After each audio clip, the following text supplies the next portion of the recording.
Bienvenue dans le podcast de la Commission nationale du débat public.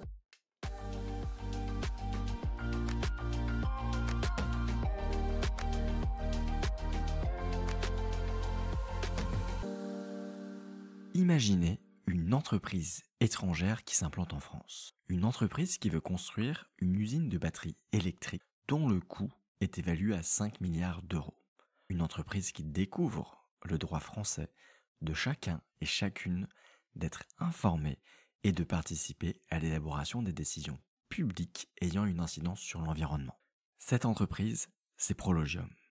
Nous avons rencontré Gilles Normand, président de Prologium Europe et vice-président exécutif en charge du développement global de cette entreprise. Il nous a partagé comment Prologium a vécu cette situation non familière, comment Prologium a vécu le fait de saisir la Commission nationale du débat public et la concertation préalable sur ce projet. Au début, on se dit, mais finalement, dans quoi on va s'embarquer? Finalement, quelle est la finalité de la concertation? J'ai souligné ceci comme étant un voyage de 10 mois en terre de concertation. Et comme tout voyage, ça vous transforme. Chapitre 1. Prologium et son projet de construction d'une usine Gigafactory de batteries solides pour voitures électriques. Pouvez-vous nous présenter Prologium? Quelle est sa raison d'être? Quelle est son histoire?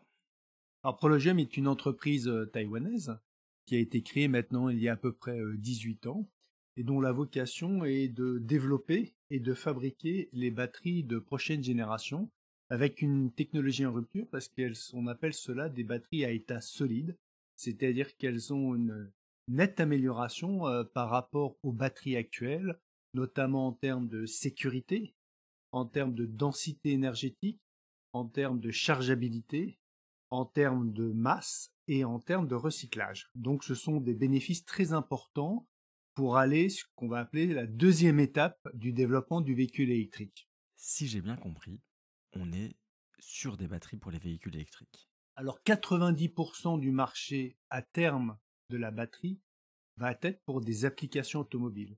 Donc effectivement, Prologium est une entreprise qui est née sur les batteries de petite taille pour l'électronique de grande consommation, des casques connectés, des montres connectées, des cartes de crédit connectées. Et puis maintenant, on va aller sur des batteries de beaucoup plus grande taille pour des applications automobiles, pour des packs de véhicules électriques, pour des voitures électriques qui seront produites notamment en Europe dans le cadre de notre projet européen. Prologium a saisi la Commission nationale du débat public en 2023 pour un projet de construction d'une usine Gigafactory de batteries solides pour voitures électriques. Pouvez-vous présenter brièvement ce projet à nos auditeurs et auditrices?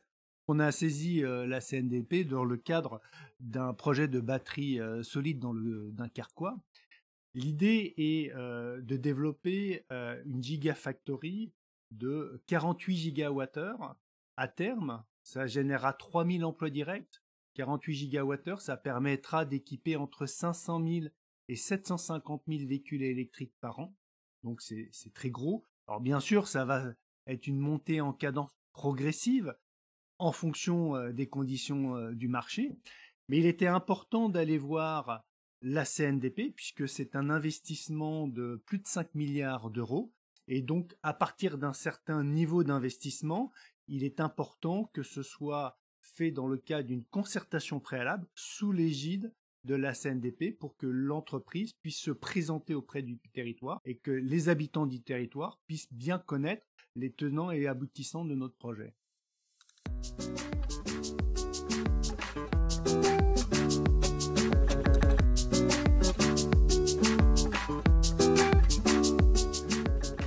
Chapitre 2.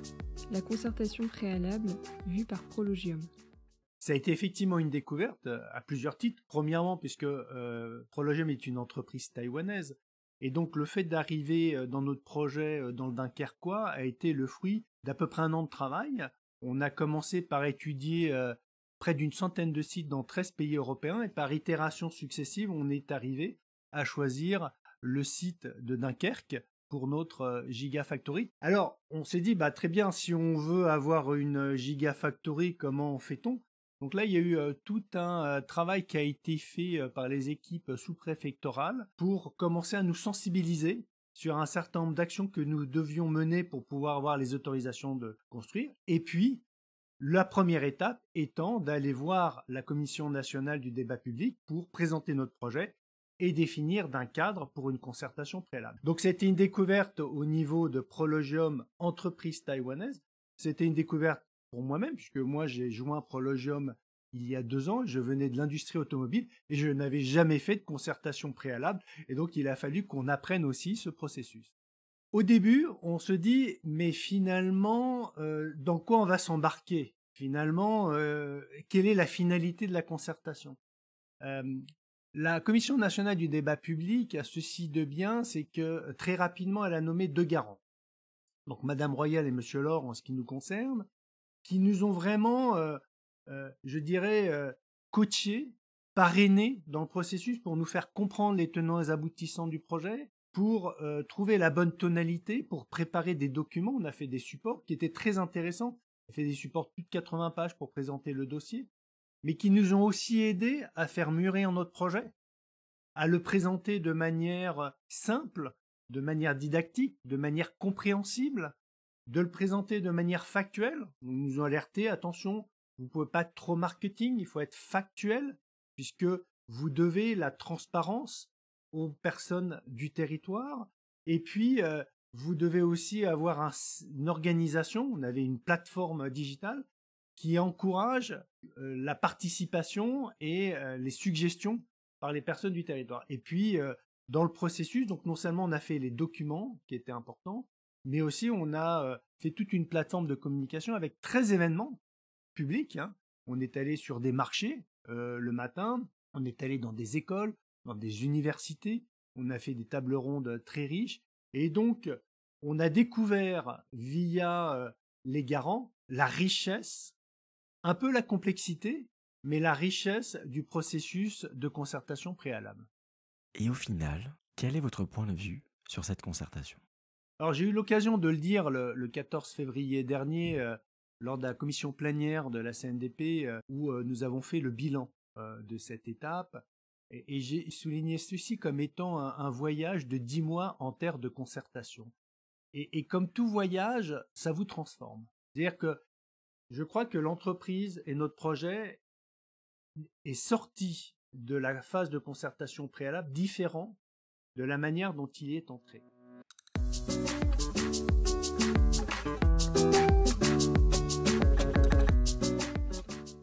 Chapitre 3. Les apports de la concertation préalable au projet, au territoire et à l'entreprise.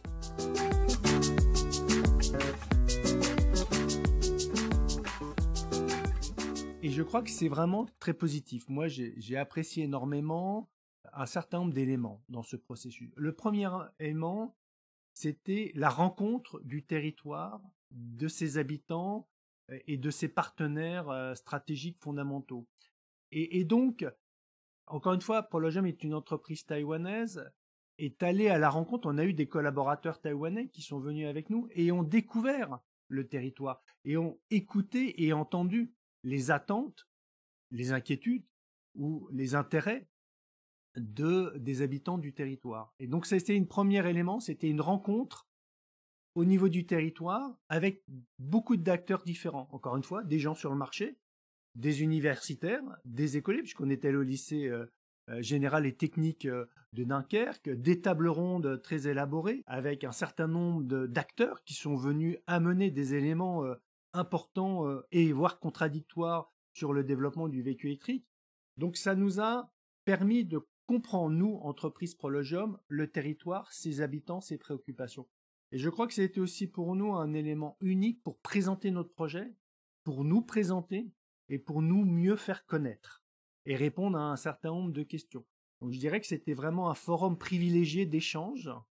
Et encore une fois, le projet Prologium est sorti de la phase de concertation différent de la manière dont il y est entré.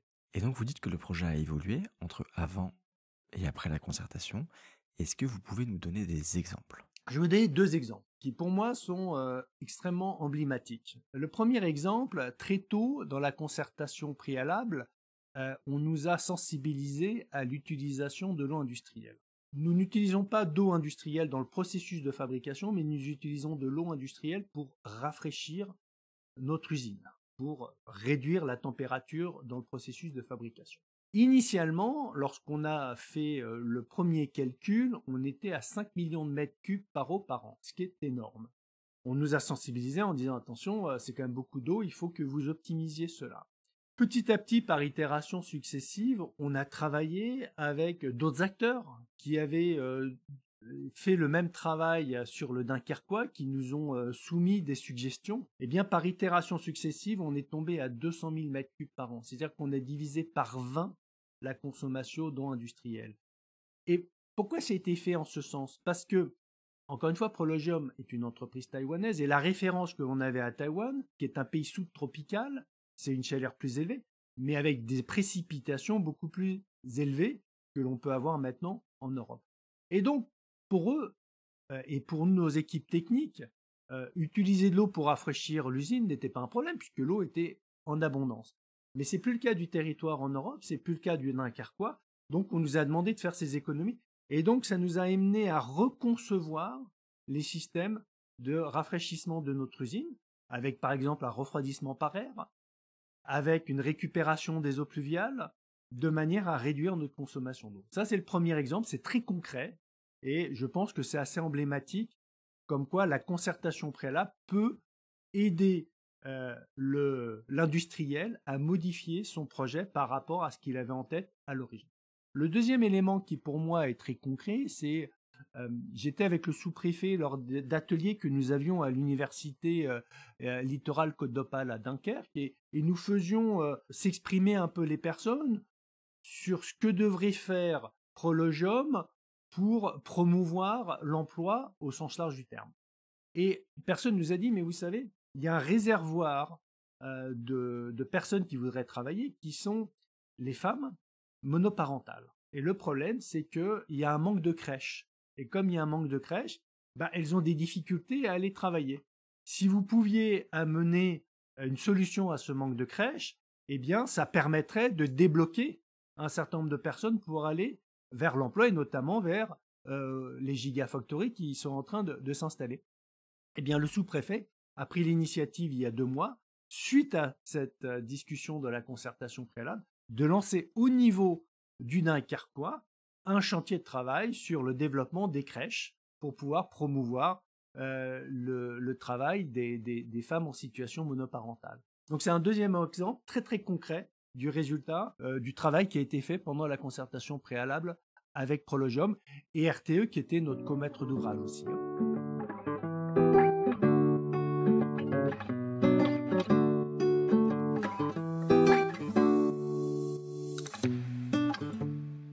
Et en dehors des évolutions du projet, vous diriez que cette concertation préalable a eu quel bénéfice?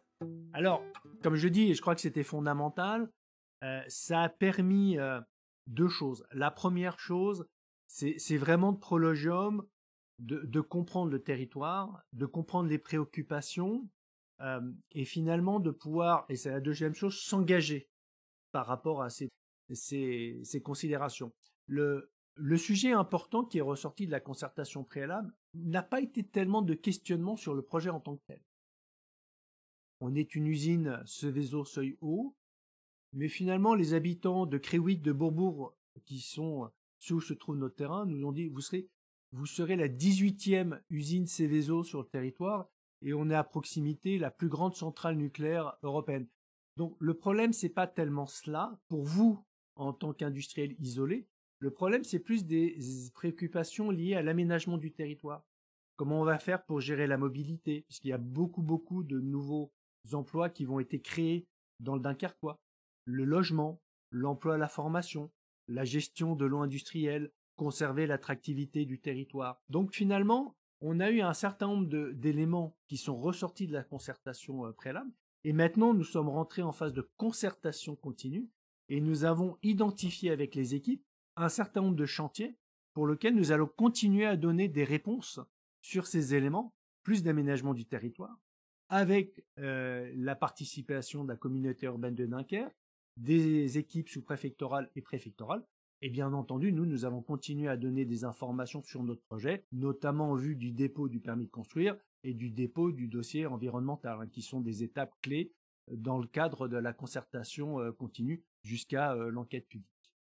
Si j'ai bien compris, c'est une meilleure insertion du projet dans l'écosystème, dans le territoire, notamment alors que c'est la première implantation de l'entreprise en France. Est-ce que vous tirez des enseignements pour l'entreprise de cette concertation préalable?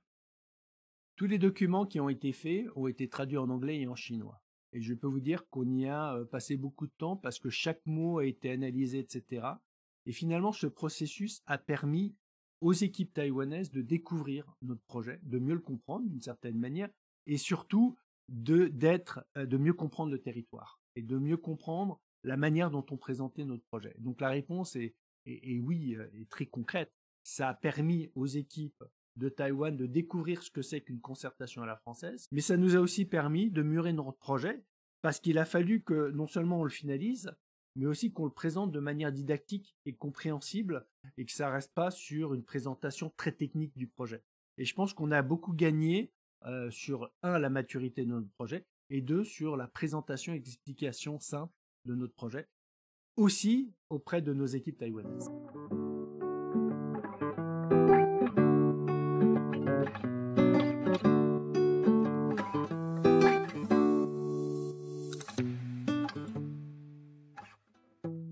Et enfin, dernière question, vous avez commencé à en parler. On est en mars 2024 au moment de l'enregistrement de ce podcast. Où en est le projet aujourd'hui? Donc le projet maintenant rentre en concertation continue qui devrait nous amener, puisqu'on va déposer le dossier environnemental fin avril, début mai, commencer la phase du permis de construire. Donc on devrait avoir, après l'été, si tout se passe bien, une enquête publique.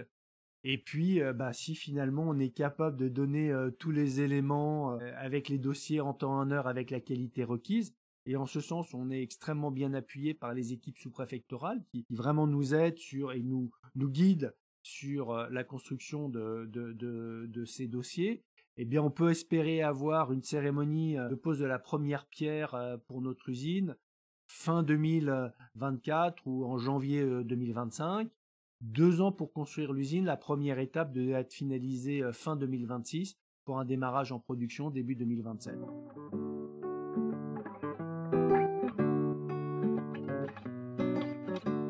C'était le podcast de la Commission nationale du débat public.